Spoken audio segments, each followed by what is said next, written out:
Republic Bangla ವರದಿಗಾರನನ್ನ ರಾತ್ರೋರಾತ್ರಿ ಪೊಲೀಸರು ಬೇರೆ ಕಡೆಗೆ ಶಿಫ್ಟ್ ಮಾಡುವಂತ ಕೆಲಸಕ್ಕೆ ಮುಂದಾಗಿದ್ದಾರೆ ಪೊಲೀಸರು. ಇದು ಪಶ್ಚಿಮ ಬಂಗಾಳದ ಪೊಲೀಸರ ಒಂದು ವರ್ತನೆ ಅಂತಂದ್ರೂ ಕೂಡ ತಪ್ಪಾಗೋದಿಲ್ಲ.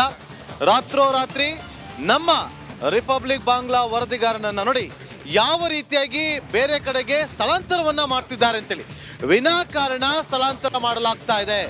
NHRC ರಿಪೋರ್ಟ್ ಕೊಡಿ ಅಂತ ಕೇಳಿತ್ತು. ಯಾವ ಕಾರಣಕ್ಕೋಸ್ಕರ ನೀವು ಸುಮ್ಮನೆ ಪತ್ರಕರ್ತರ ಮೇಲೆ ಈ ರೀತಿಯಾಗಿ ದೌರ್ಜನ್ಯವನ್ನ ಎಸಗಿದ್ರೆ ಅಂತೇಳಿ ರಿಪೋರ್ಟ್ ಕೊಡ್ಬೇಕು ನೋಡಿ. ಪೊಲೀಸರು ಮುಖವನ್ನ ಮುಚ್ಕೊಂಡು ಹೋಗ್ತಿದ್ದಾರೆ. ಯಾಕೆ, ಏನ್ ಕಾರಣ? ನಿರ್ಜನ ಪ್ರದೇಶಕ್ಕೆ ನಮ್ಮ ಪತ್ರಕರ್ತರನ್ನ ಸ್ಥಳಾಂತರ ಮಾಡ್ತಿರೋದಕ್ಕೆ ಕಾರಣ ಏನು ನೋಡಿ. ಇವತ್ತು ಪ್ರಜಾಪ್ರಭುತ್ವದಲ್ಲಿ 4ನೇ ಅಂಗ ಮಾಧ್ಯಮ ಅಂತೇಳಿ ಕರೀತಾರೆ. ಪಶ್ಚಿಮ ಬಂಗಾಳದಲ್ಲಿ ಆಗ್ತಾ ಇದ್ದಂತಹ ಒಂದು ದೌರ್ಜನ್ಯ, ಅಲ್ಲಿದ್ದಂತ ಮಹಿಳೆಯರ ಪರವಾಗಿ ಧ್ವನಿ ಎತ್ತಿದ್ದಕ್ಕೆ, ಮಹಿಳೆಯರ ನೋವಿಗೆ ಸ್ಪಂದಿಸುವ ಕೆಲಸಕ್ಕೆ ರಿಪಬ್ಲಿಕ್ ಬಾಂಗ್ಲಾ ಮುಂದಾಗಿತ್ತು. ನಮ್ಮ ಪತ್ರಕರ್ತ ಸಂತುಪಾನ್ ಅಲ್ಲಿ ವರದಿಯನ್ನ ಮಾಡಬೇಕಾದ್ರೆ ನೋಡಿ ಮಾತಾಡದಂತೆ ನಮ್ಮ ಪತ್ರಕರ್ತ ಸಂತುಪಾನ್ ಅವರ ಬಾಯನ್ನ ಮುಚ್ಚಿ ಪೊಲೀಸರು ಯಾವ ರೀತಿಯಾಗಿ ಗೂಂಡಾ ವರ್ತನೆಯನ್ನ ಮಾಡ್ತಾರೆ ಅಂತೇಳಿ ನೋಡಿ. ಒಂದು ಕಡೆ ಬಾಯಿ ಮುಚ್ಚುವಂತ ಕೆಲಸವನ್ನ ಮಾಡ್ತಾರೆ, ಮತ್ತೊಂದು ಕಡೆ ಪೊಲೀಸರು ತಮ್ಮ ಮುಖವನ್ನೇ ಮುಚ್ಕೊಳ್ತಿದ್ದಾರೆ. ಇಷ್ಟೊಂದು ಭಯ ಯಾಕೆ ಪೊಲೀಸರಿಗೆ? ಯಾರು ಆದೇಶವನ್ನ ಕೊಟ್ಟರು? ಜೈಲಿನಿಂದ ಏಕಾಏಕಿ ಅದು ರಾತ್ರೋರಾತ್ರಿ ಶಿಫ್ಟ್ ಮಾಡೋದ್ರ ಹಿಂದಿರುವಂತ ಉದ್ದೇಶ ಆದ್ರೂ ಏನು? ಇದನ್ನ ಇಲ್ಲಿಗೆ ಸುಮ್ಮನೆ ಬಿಡುವಂತ ಕೆಲಸವನ್ನ ರಿಪಬ್ಲಿಕ್ ಮೀಡಿಯಾ ನೆಟ್ವರ್ಕ್ ಮಾಡೋದಿಲ್ಲ. ಇವತ್ತಿಡೀ ದೇಶಾದ್ಯಂತ ಈ ವಿಚಾರ ಆಕ್ರೋಶಕ್ಕೆ ಕಾರಣವಾಗಿದೆ ನೋಡಿ. ಕ್ರಿಕೆಟರ್ಗಳು ಹಾಕೊಂಡು ಬರುವಂತ ಹೆಲ್ಮೆಟ್ ಅನ್ನು ಹಾಕೊಂಡ್ ಬಂದಿದ್ದಾರೆ. ಇನ್ನೆಂಥ ಪರಿಸ್ಥಿತಿ ಇರಬಹುದು ಪಶ್ಚಿಮ ಬಂಗಾಳದಲ್ಲಿ? ಪಶ್ಚಿಮ ಬಂಗಾಳದ ಅವ್ಯವಸ್ಥೆ ನೋಡಿ. ನಮ್ಮ ರಿಪಬ್ಲಿಕ್ ಬಾಂಗ್ಲಾ ಪತ್ರಕರ್ತ ಸಂತುಪಾನ್ ನೈಜ ವರದಿಯನ್ನ ಮಾಡ್ತಾ ಇದ್ರು, ದಿಟ್ಟ ವರದಿಯನ್ನ ಮಾಡ್ತಾ ಇದ್ರು ನೋಡಿ. ಬಾಯಿ ಮುಚ್ಚುವಂತ ಕೆಲಸಕ್ಕೆ ಮುಂದಾಗಿದ್ದಾರೆ. ಮಾತಾಡಬಾರದು ಅನ್ನೋ ಕಾರಣಕ್ಕೆ ಬಾಯಿ ಮುಚ್ಚುತ್ತಿದ್ದಾರೆ. ಅಷ್ಟೇ ಅಲ್ಲ, ಅವರ ಮುಖವನ್ನು ಕೂಡ ಮುಚ್ಕೊಳ್ತಿದ್ದಾರೆ. ನಿರ್ಜನ ಪ್ರದೇಶಕ್ಕೆ ನಮ್ಮ ವರದಿಗಾರನನ್ನ ರಾತ್ರೋರಾತ್ರಿ ಶಿಫ್ಟ್ ಮಾಡ್ತಿರೋ ಹಿಂದಿರುವಂತ ಉದ್ದೇಶ ಏನು? ರಾತ್ರೋರಾತ್ರಿ ಅದು ಏನ್ ಕಾರಣ? ಇದೇನಾ ಇವತ್ತು ಸಮಾಜಕ್ಕೆ ಸಂದೇಶ ರವಾನೆ ಮಾಡ್ತಾ ಇರೋದು ಪಶ್ಚಿಮ ಬಂಗಾಳದಲ್ಲಿ? ಸತ್ಯ ಯಾವತ್ತೂ ಕೂಡ ಮರೆಮಾಚೋದಕ್ಕೆ ಸಾಧ್ಯವೇ ಇಲ್ಲ. ಸತ್ಯ ಯಾವತ್ತಿದ್ರೂ ಕೂಡ ಸತ್ಯನೇ. ಆದ್ರೆ ಕೆಲವರಿಗೆ ಅದು ಕಹಿ ಆಗಿರುತ್ತೆ. ಆ ಕ್ಷಣಕ್ಕೆ ಅದು ಕಹಿ. ಆ ಕಹಿ ಈಗ ಯಾವ ರೀತಿಯಾಗಿ ವರ್ತಿಸ್ತಾ ಇದೆ ಅನ್ನೋದಕ್ಕೆ ನೀವು ನಮ್ಮ ಸ್ಕ್ರೀನ್ ಮೇಲೆ ನೋಡ್ತಾ ಇದ್ರಲ್ಲ, ನಮ್ಮ ಪತ್ರಕರ್ತ ಸಂತುಪಾನನ್ನ ಪೊಲೀಸರು ವಶಕ್ಕೆ ಪಡೆದುಕೊಂಡು ರಾತ್ರೋರಾತ್ರಿ ಸಂದೇಶ್ ಕಲಿ ಜೈಲಿನಿಂದ ಸ್ಥಳಾಂತರ ಮಾಡ್ತಿದ್ದಾರಲ್ಲ, ಇದೇ ಸಾಕ್ಷಿ. ಇದೇ ಸಾಕ್ಷಿ. ರಿಪಬ್ಲಿಕ್ ಮೀಡಿಯಾ ನೆಟ್ವರ್ಕ್ ಯಾವುದೇ ಕಾರಣಕ್ಕೂ ಕೂಡ ಯಾವುದಕ್ಕೂ ಹೆದರುವ ಮಾತೇ ಇಲ್ಲ. ಅರೆಸ್ಟ್ ಮಾಡ್ತೀರಾ ಮಾಡಿ. ನಮ್ಮನ್ನ ಅರೆಸ್ಟ್ ಮಾಡೋದ್ರಿಂದ ಅಲ್ಲಿ ಮಹಿಳೆಯರ ಮೇಲೆ ಲೈಂಗಿಕ ದೌರ್ಜನ್ಯ ಆಗಿದೆಯಲ್ಲ, ಅದು ಮುಚ್ಚೋಗುತ್ತಾ? ಖಂಡಿತ ಇಲ್ಲ, ಖಂಡಿತ ಇಲ್ಲ. ಇಡೀ ದೇಶವೇ ಇದರ ವಿರುದ್ಧ ಧ್ವನಿ ಎತ್ತುವ ಕೆಲಸಗಳಾಗ್ತಾ ಇದೆ. ಪಕ್ಷಾತೀತವಾಗಿ ಬಂದು ಅಲ್ಲಿ ರಾಜಕಾರಣಿಗಳು ಪ್ರತಿಭಟನೆ ಮಾಡ್ತಿದ್ದಾರೆ.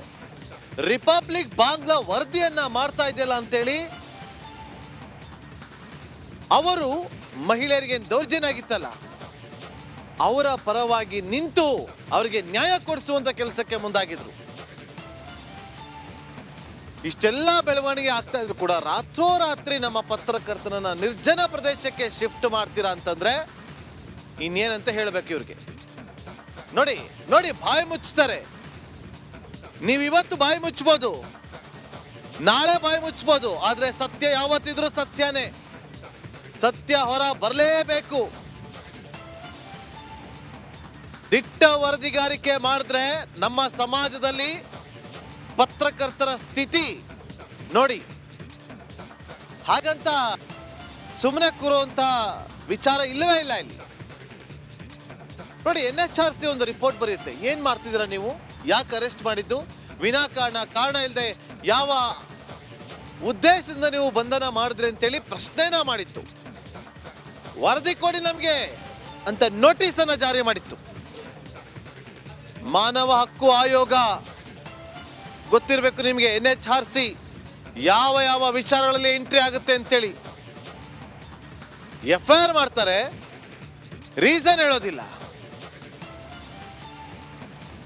ನೋಡಿ, ಜೈಲಲ್ಲಿ ಇದ್ದಂತ ನಮ್ಮ ಪತ್ರಕರ್ತನನ್ನ ಯಾಕೆ ಬೇರೆ ಕಡೆಗೆ ಸ್ಥಳಾಂತರ ಮಾಡ್ತಾ ಇರೋದು? ಏನ್ ತೊಂದರೆ ಆಗ್ತಾ ಇತ್ತಲ್ಲಿ? ಪತ್ರಕರ್ತರು ಯಾವತ್ತಿದ್ರು ಪತ್ರಕರ್ತರನ್ನ ಗೂಂಡಾಗಳ ತರ ನೋಡ್ತಿದ್ದಾರೆ ಪಶ್ಚಿಮ ಬಂಗಾಳದಲ್ಲಿ. ಅಲ್ಲಿ ಕ್ರಿಕೆಟ್ ಆಡ್ಬೇಕಾದ್ರೆ ಹೆಲ್ಮೆಟ್ ಹಾಕೊಳ್ತಾರಲ್ಲ, ಆ ಹೆಲ್ಮೆಟ್ ಹಾಕೊಂಡು ಕರ್ಕೊಂಡು ಹೋಗ್ತಿರೋದು ನೋಡಿ ಇವ್ರ ಅವಸ್ಥೆಗೆ. ನಾಚಿಕೆ ಆಗ್ಬೇಕು. ಈ ಕೆಲಸನ ಇದೇ ಪೊಲೀಸ್ನವ್ರು ಹೋಗಿ ಲೈಂಗಿಕ ದೌರ್ಜನ್ಯ ಬೆಸಗಿದ್ರಲ್ಲ, ಅವರನ್ನ ಹಿಂಗೆ ಎತ್ತಾಕೊಂಬಂದ್ರ ಐತಾ ತಾಕತ್ತು ಅಲ್ಲಿ ಪಶ್ಚಿಮ ಬಂಗಾಳದಲ್ಲಿ ಪೊಲೀಸರಿಗೆ. ಹೈದರಾಬಾದಲ್ಲಿ ಒಂದು ಘಟನೆ ಆಯ್ತು, ಎಲ್ಲರಿಗೂ ಕೂಡ ನೆನಪಿರಬೇಕು. ಅತ್ಯಾಚಾರ ಬೆಸಗಿದವರ ವಿಚಾರ ಏನಾಯ್ತು ಅಂತೇಳಿ ಸ್ಥಳ ಮಹಜರಿಗೆ ಅಂತ ಹೋದಾಗ ಎನ್ಕೌಂಟರ್ ಅನ್ನ ಕೂಡ ಮಾಡಲಾಗಿತ್ತು. ಸ್ಥಳ ಮಹಜರಿಗೆ ಹೋದಾಗ ಪೊಲೀಸರ ಮೇಲೆ ಹಲ್ಲೆ ಮಾಡಿದ್ರು. ಅಂತ ಒಂದು ಪೊಲೀಸ್ ಇಲಾಖೆಗೆ ಕಳಂಕ ಇದು. ಜನಸಾಮಾನ್ಯರು ಮಾತಾಡ್ಕೊಳ್ತಾರೆ ಪೊಲೀಸ್ ಇಲಾಖೆ ಸರ್ಕಾರದ ಕೈಗೊಂಬೆ ಅಂತ. ಹಾಗೆ ಮಾಡ್ತಿದ್ದಾರೆ ಇಲ್ಲಿ, ಹಾಗೆ ಮಾಡ್ತಿರೋದಿಲ್ಲಿ. ಯಾಕೆ ಪೊಲೀಸರಿಗೆ ಒಂದು ಸ್ವತಂತ್ರ ಅನ್ನೋದಿರೋದಿಲ್ವಾ? ಸರ್ಕಾರ ಹೇಳ್ದಂಗೆ ಕುಣಿಬೇಕಾ? ಸರ್ಕಾರದ ತಾಳಕ್ಕೆ ತಕ್ಕಂತೆ ಕುಣಿಯೋದೇನಾ ಪೊಲೀಸ್ ಇಲಾಖೆಯ ಕೆಲಸ?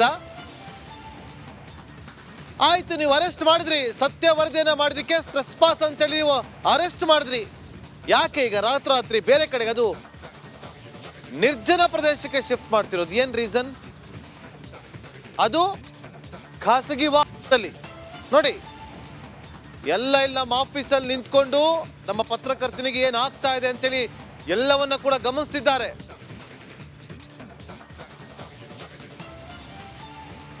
ಖಾಸಗಿ ವಾಹನದಲ್ಲಿ ಜೈಲಿಂದ ನಿರ್ಜನ ಪ್ರದೇಶಕ್ಕೆ ಯಾಕೆ ಶಿಫ್ಟ್ ಮಾಡಿದ್ದು?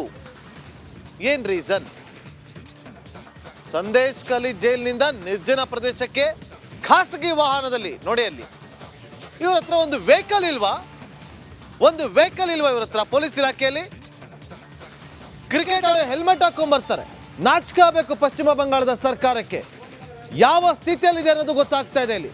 ಇಡೀ ದೇಶ ನೋಡ್ತಾ ಇದೆ ಇವತ್ತು ನಿಮ್ಮ ಅವ್ಯವಸ್ಥೆ, ನಿಮ್ಮ ದುರ್ವರ್ತನೆ. ಒಂದು ಪೊಲೀಸ್ ವಾಹನದಲ್ಲಿ ಕರ್ಕೊಂಡು ಹೋಗಕ್ಕಾಗಲ್ಲ ಅಂತಂದ್ಮೇಲೆ ಇವರ ಗುಂಡಾ ವರ್ತನೆ.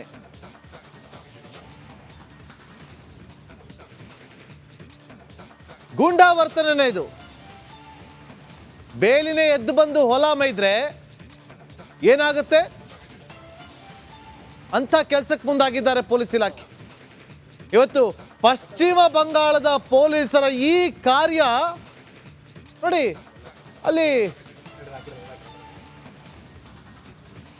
ಬೋಟಲ್ಲಿ ಕೂರಿಸ್ಕೊಂಡು ಹೋಗ್ತಿದ್ದಾರೆ. ಎಲ್ಲಿ ಕರ್ಕೊಂಡು ಹೋಗ್ತಾವ್ರಿ ಇವರು?